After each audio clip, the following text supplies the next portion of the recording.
I locked the door, turned off the lights, and went home like I always did. But the silence followed me. Every time I closed my eyes, I saw his face again. Pale, empty, watching me like he knew something. I didn't. The words he said kept repeating in my head. You can see me. I kept asking myself what that meant. Was he joking? Was it some kind of strange trick? Maybe the CCTV camera had a glitch. Maybe I imagined the shadow. I tried to convince myself of that, but deep down, something felt wrong.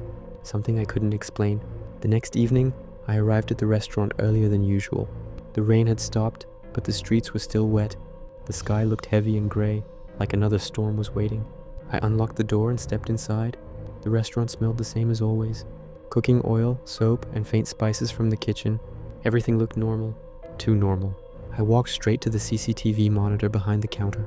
6 small screens showed different parts of the restaurant.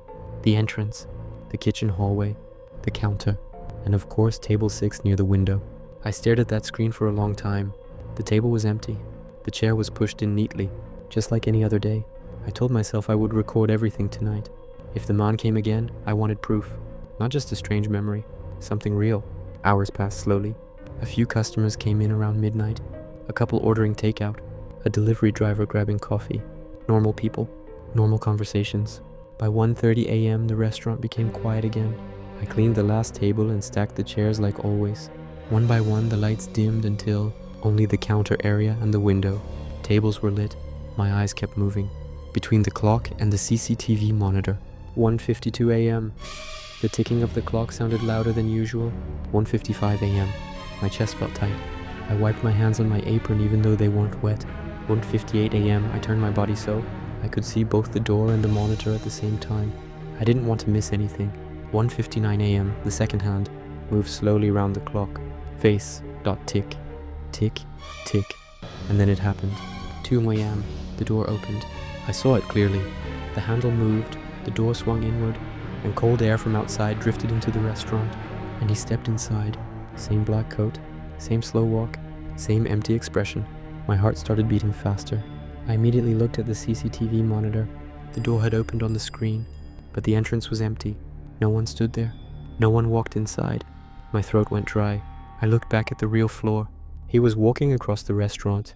Like nothing was strange. His footsteps made almost no sound. The wooden floor didn't creak the way it usually did. He walked straight to table 6 again. On the monitor, the chair moved slightly as if someone had pulled it out, but the screen showed nothing there. Just an empty table with a chair sliding across the floor by itself. I felt a chill run down my spine. He sat down slowly and looked toward the counter. This time he spoke immediately. The usual. My voice almost failed me when I answered. Right. Turned toward the kitchen and prepared the same meal. Rice, chicken, soup. My hands moved automatically, but my mind stayed on the monitor behind me. When I carried the plate to table 6, he watched me carefully.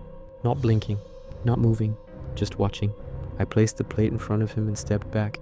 Just like the previous nights, he didn't touch the food. He stared at it. Minutes passed. The restaurant was completely silent except for the clock ticking on the wall. I walked slowly back to the counter and stared at the monitor again. Table 6 was empty on the screen, but I could see the plate sitting there, floating slightly above the chair and the camera angle, as if someone invisible sat there holding the table space. My stomach twisted. 10 minutes passed like that. Him staring at the food, me staring at the screen. I noticed something new tonight. The lights above table 6 flickered slightly every few seconds, just a quick dim and bright again. At first I thought it was the old wiring in the ceiling, but then I realized something else. The flicker happened every time he looked up from the plate, as if the electricity itself reacted to him. I swallowed hard and stepped closer to the table. Why can't the camera see you? I asked quietly. He didn't answer. His eyes slowly lifted until they met mine. There was that faint smile. Again. Calm, knowing, uncomfortable. I felt the temperature around the table drop suddenly.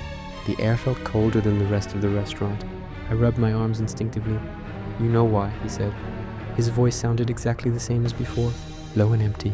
No, I don't, I replied quickly. If this is some kind of joke, it's not funny. He didn't react. He just kept looking at me. Then he looked toward the CCTV monitor behind the counter. Even though he couldn't see it directly from where he sat, it felt like he knew exactly where it was. Machines only see the living, he said quietly. Those words made my chest tighten. What does that mean? I asked. He looked back at the plate of food. "It means you should not see me." A heavy silence filled the restaurant. The clock ticked toward 2:15 a.m. I watched him carefully, trying to understand what he meant. My mind searched for a logical explanation. Maybe he was messing with me. Maybe he knew about the cameras somehow. Maybe this was an elaborate prank, but none of it made sense. At exactly 2:15 a.m., he pushed the chair back and stood up. Just like every other night, he turned toward the door and began walking away. "Wait," I said quickly. He stopped. Slowly, he turned his head toward me. "Why do you keep coming here?" I asked. For a moment, he didn't speak. Then he answered in a quiet voice, "Because you are the only one who remembers." The words hit me like cold water. "Remembers what?" I asked. But he didn't respond.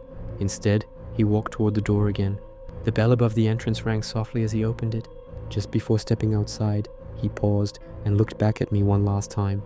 "Watch the cameras," he said. Then he left. The door closed behind him.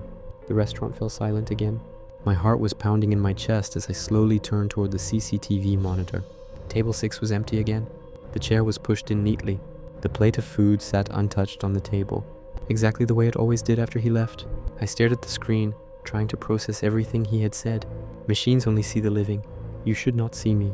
You are the only one who remembers. None of it made sense. I reached for the mouse connected to the camera system and rewound the recording. The timeline moved backward to 2 a.m. On the screen, the door opened. The wind pushed it inward slightly, but no one entered. The chair at table 6 slid out on its own. The plate appeared on the table when I placed it down earlier, but there was no man sitting there. No shadow, nothing, just empty space interacting with the world. My hands started shaking again. I kept replaying the footage over and over. Every time it looked the same, an invisible presence sitting at table 6. Suddenly the screen flickered. Just for a moment, I froze. The camera feed glitched for half a second, and during that single frame, I saw something. A faint outline sitting in the chair. Not clear, not detailed, just a pale shape with hollow eyes looking directly into the camera, looking directly at me. Then the screen returned to normal. The chair was empty again. I leaned back slowly, feeling the fear crawl up my spine. Tonight was different. Tonight he talked more. Tonight he gave me a warning. And tonight the cameras almost saw him. I don't know what he wants. I don't know what I'm supposed to remember. But tomorrow night will be the 8th night.